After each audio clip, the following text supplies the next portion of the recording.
All right, let's get started. First thing is we need some avocados, and there's a couple ways to tell whether they're ripe or not. Easy way, that little stem needs to come. If it flicks right off, that's a good sign. But the best way to tell, especially for guacamole, is just give them a little bit of a squeeze. They shouldn't feel squishy, but they shouldn't feel really firm, hard either. If it's really firm or hard, not going to make good guacamole. This right here, the best tool. You got to have one of these if you make guacamole all the time like I do, and I'll show you why. Okay, cut the avocado. I'm going to cut all 3 of these.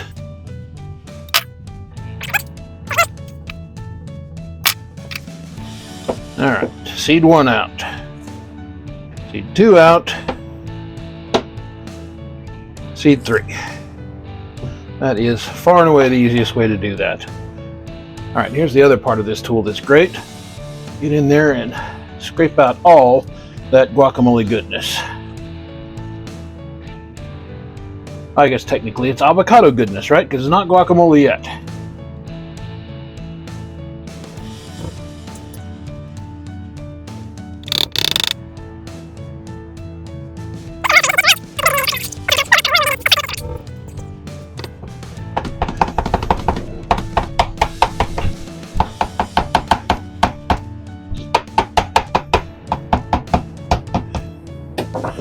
All right, first thing we want to do is get some lime juice in there.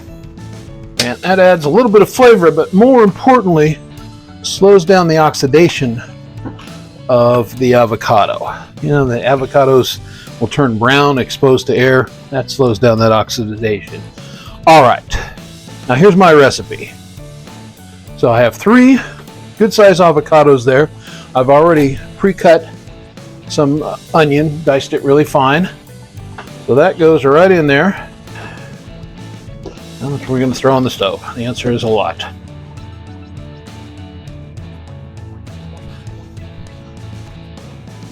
All right, the next step has nothing to do with the actual making of this other than it sets the table. So, what's our medium? Are we going to put this on toast? Are we going to use tortilla chips?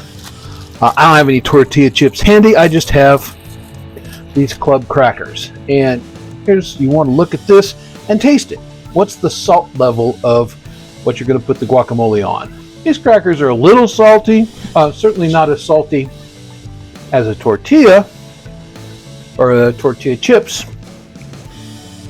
But you need to know that because that's going to determine how much salt you put in. So I'm going to start with that much. The quantity is not important at this point. When I put that in,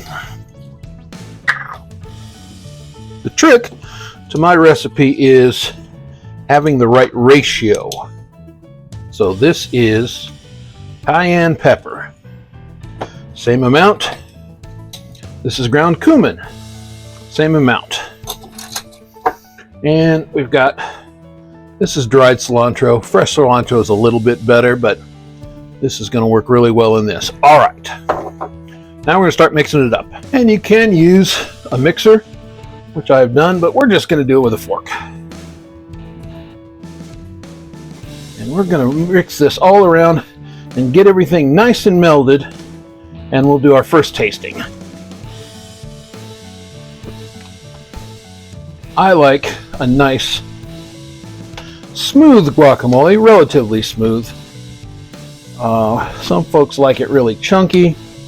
That's just preference. Now, I normally put in a little tomato too.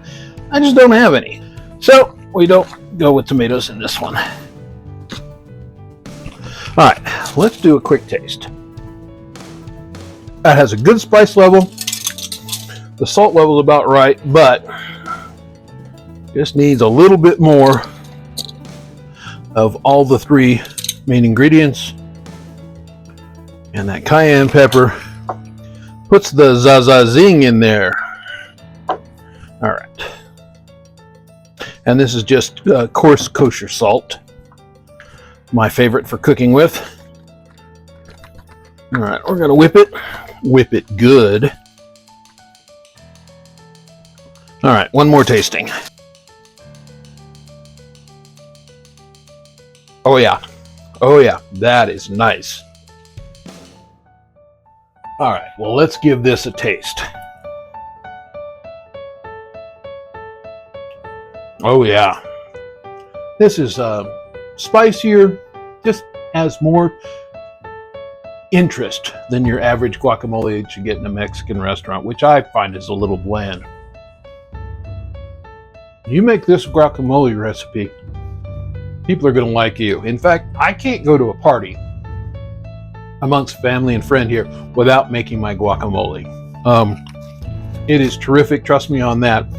With the tomato in, a little bit better even, but this is terrific on toast in the morning, on crackers, on corn chips, tortilla chips, and needless to say, it is outstanding in tacos and burritos.